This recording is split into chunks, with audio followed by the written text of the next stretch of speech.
Eu acho que depois de fazer a leitura coletiva, de finalizar essa leitura coletiva de 100 anos de solidão, chegou a hora de fazer uma resenha sobre esse livro, dizer o que eu achei, dar aquele veredito final, refletir muito, né, ao longo desses dias. Já fazia alguns dias, né, acho que fazia um pouco mais de uma semana que eu tinha concluído esse livro e assim, muito bom, muito bom. Eu não sei se vai entrar nos favoritos do ano, mas tá quase. Ainda há tempo, né? Mas enfim, vamos conversar sobre 100 anos de solidão de Gabriel Garcia Marques. Vamos lá, ver tudo que tem desse livro maravilhoso.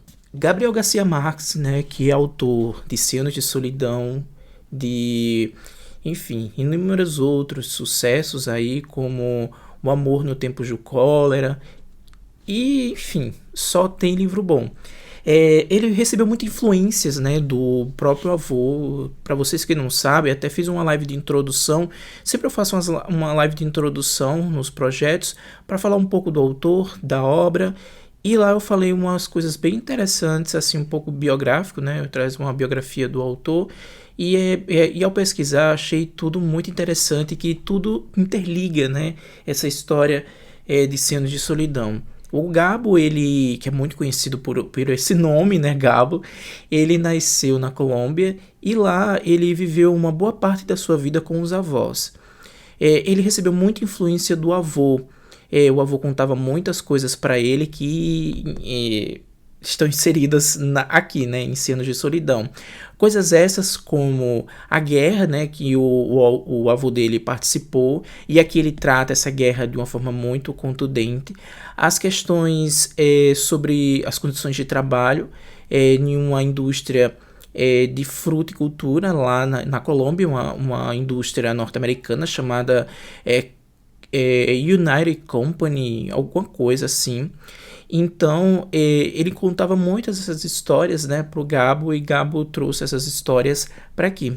É bem interessante porque nesse livro aqui, que dizem que seja um dos fundadores, né, do realismo mágico, aquela coisa toda que está muito inserida na literatura latino-americana, que eu acho que é um dos marcos fortes latino-americana. O Gabo surgiu no boom ali dos latinos americanos, né, os autores latinos americanos, como por exemplo Isabel Allende, podemos citar Mário Vargas Llosa. Já tinha o Jorge Luiz Borges, né, que já tinha lançado ficções, então já tinha explodido, já estava com bastante sucesso, mas o Gabo resolveu se isolar e escrever 100 anos de solidão. Teve um enorme sucesso. Primeiro foi publicado lá na Argentina, né?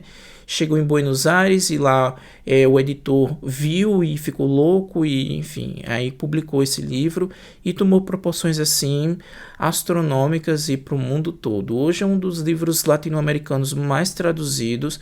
O Gabo ganhou o Nobel de Literatura e só fez isso só fez mostrar o quanto ele é talentoso, né, com suas obras. Ele tem diversas obras publicadas. Aqui no Brasil ele é publicado pela editora Record. Mas enfim, e o que traz essa história, né? Uma história muito interessante. A gente vai acompanhar aí basicamente um século de história nessas, eu acho que um pouco mais de 400 páginas, por aí. E aí vamos acompanhar essa história, né? Acho que um pouco mais de 100 anos dessa história. A história da família dos Buendia, né? Os Buendia saíram ali de uma aldeia onde eles estavam por conflitos, né? Conflitos que o próprio José Arcádio, que é o pai, né? O patriarca, eu sempre ficava olhando ali o José Arcádio Buendia, eu sempre fico olhando, né, a árvore genealógica, porque são uns nomes muito parecidos. Mas enfim, o José Arcádio, juntamente com a Úrsula Iguarã, eles resolvem, né, juntar os seus pertences e ir embora, ali basicamente sem destino. Algumas pessoas ali da aldeia onde eles estavam acompanham para formar uma nova aldeia, talvez um novo município, talvez um novo povoado. Alguns acompanham porque, primeiro, tem uma confusão enorme lá sobre uma. Estavam questionando um pouco da masculinidade, um pouco da virilidade do próprio José Buendia, né? Mas, enfim, a gente sabe muito bem o porquê. Porque ele era recém-casado com a Úrsula e não tinham nenhuma relação, já fazia tempos ali. A Úrsula estava meio que se esguardando ali, se esguardando como se fosse uma espécie de cinto de castidade. Acho que era isso que ela falava. Mas não era um cinto de castidade, ela tinha medo de ter uma relação sexual com ele e nascer um filho com um rabo de porco. Ela meteu isso na cabeça e protegeu de forma assim muito veemente, né?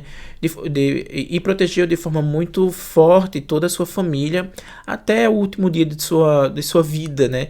Para que ninguém se relacionasse com parecidos, com primos, para que ninguém nascesse com um rabo de porco. É interessante isso porque eles ali eram primos. Se a gente. Isso não é spoiler, tá, gente? Se a gente captar um pouco do passado dos Buendia, aqui até fala nas primeiras páginas, eles eram sim no passado primos. Por isso que a Úrsula colocou isso na cabeça, né? Até tem isso aqui muito no Brasil. Ah, se você casar com primos, com pessoas muito próximas, os filhos podem nascer defeituosos. E aí tem uma razão bem grande, né? Pode nascer com algum problema, enfim. A medicina explica muito bem isso. Mas eles vão embora, né? Entram nesse lugar, né? Uma espécie de. Primeiro eles passam, se eu não estou enganado, uns 14 meses andando. Eu acho que é isso. Uns 8 meses. Eu não lembro exatamente, mas eles passam um bom tempo andando, meses andando. Até encontrar uma espécie de clareira e lá eles fundam a Macondo. É bem interessante porque esse livro ele vai trazer muita coisa interessante, coisa da cultura da própria Colômbia, coisas muito intrínsecas da Colômbia, coisas bastante regionais. Além disso, vai trazer também um pouco da cultura latino-americana, sobre essa questão da morte, né, que é bem interessante, está muito arraigado na cultura latino-americana, na nossa cultura em si. A gente pode ver isso claramente na cultura do México, né, que tem o Dia de los Muertos, enfim, tem um monte de coisa bem interessante sobre essa questão dos mortos. Aqui ele vai trazer também através de uma protagonista bem interessante. Além de tudo isso, ele vai trazer o mito da criação. Ao chegar em Macondo, é muito interessante, porque ao chegar em Macondo, ele vê tudo de forma muito inédita. É tanto que ele aponta para as coisas porque ele não sabe o nome. E aí até tem um trecho que eu vou parafrasear que ele diz assim, que eu aponto para as coisas porque as coisas são tão novas, né, que ainda não tem nome. Então é tudo muito mito da criação ali em Gênesis, onde tudo antes era o verbo e o verbo se fez, enfim. E aí é bem interessante tudo isso, né? Porque ali quando eles chegam, tudo é o verbo. E aí nada ainda é transformado. E aí com o tempo ele vai transformando e Macondo vai crescendo. Macondo é fixada ali naquele lugar, é um lugar bem mágico, parece que é feito dentro de uma redoma. Parece que há um campo mágico, magnético que protege ali. É tudo muito equilibrado. As casas foram construídas de forma onde o sol bate ali de forma muito igualitária para todos, e tem essa questão da igualdade, né, que todos ali, o próprio patriarca aqui, José Arcádio Buendia, junto com outras pessoas que vieram construir as casas ali, de forma que todas recebessem o sol de forma igual, e também que tivesse ali um acesso para o rio. Tinha um rio que cercava Macondo, então era tudo muito grandioso. Macondo foi crescendo juntamente com sua família. Chegaram alguns forasteiros, né? Esses forasteiros foram decisivos para a vida deles, como o próprio Melquiades, uma espécie de Nostradamus. Ele vem trazendo coisas bem estranhas, né? É tudo muito novidade, é tudo muito de forma muito científica ali. Ele traz gelo, ele traz ímãs, e o José Arcádio Buendia fica encantado com aquilo porque ele nunca viu. É tudo novidade para ele, pra gente é algo muito simples. E ali há trocas, isso me lembrou muito da época do descobrimento, né, de histórias do descobrimento, onde vinham esses descobridores, conquistadores, e ficavam trocando coisas com os índios, né, chamado escambos, né, os escambos, eles trocavam pentes, espelhos, para os índios isso era novidade, e que talvez tivesse bastante valor, mas para esses conquistadores não tinham tanto valor, então eles trocavam por coisas muito valiosas, e a gente vê esse papel bem crucial ali com esses ciganos, né, esses forasteiros que chegam ali em Macondo. Macondo tinha um acesso bem difícil, né, de chegar. Depois foi construída uma linha férrea, que essa linha férrea deu acesso para o mundo, e enfim, né, os filhos foram crescendo, os filhos foram tendo filhos, e foram construindo toda uma, podemos dizer até uma dinastia ali, né, os Buendia comandavam ali, os Buendias eram uma família assim grandiosa, todos se conheciam, todos se ajudavam, é bem interessante, né?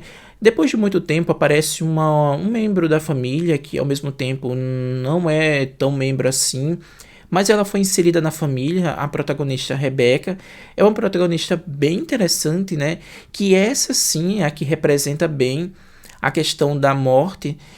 Ela arrasta os restos, ela vem arrastando os restos mortais dos pais, e nela ela tem em posse dela tem uma carta, e nessa carta tem dizendo que eram para os Buendias enterrarem os restos mortais dos pais da Rebeca de forma digna, né? Só que o próprio é tão mágico Macondo de uma forma, porque o próprio José Arcádio Buendia diz que ali em Macondo ninguém tem mais de 30 anos, o tempo corre diferente. Isso é muito bacana. O tempo ali corre diferente. E o tempo ali é tão jovem que nem cemitério tem, né? Ou seja, ninguém morre ali em Macondo. E aí tem essa questão do tempo, eu achei muito a teoria de Bergson.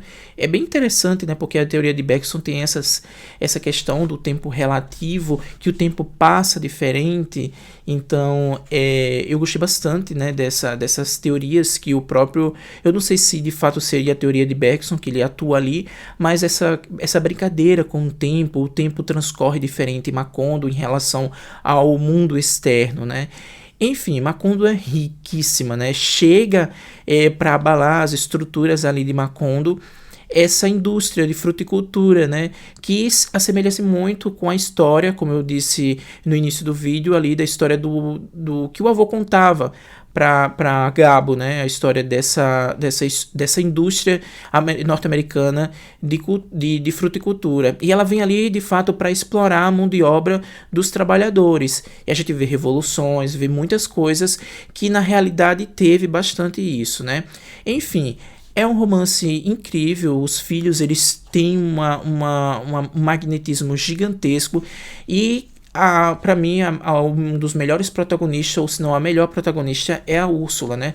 A Úrsula, ela morreu bastante idosa. Eu não vou nem dar tantos detalhes, porque vocês têm que ler a história, mas ela morreu muito idosa, e ela cuidava sempre da família para que determinadas coisas não acontecessem. E quando ela vai embora, o negócio desequilibra.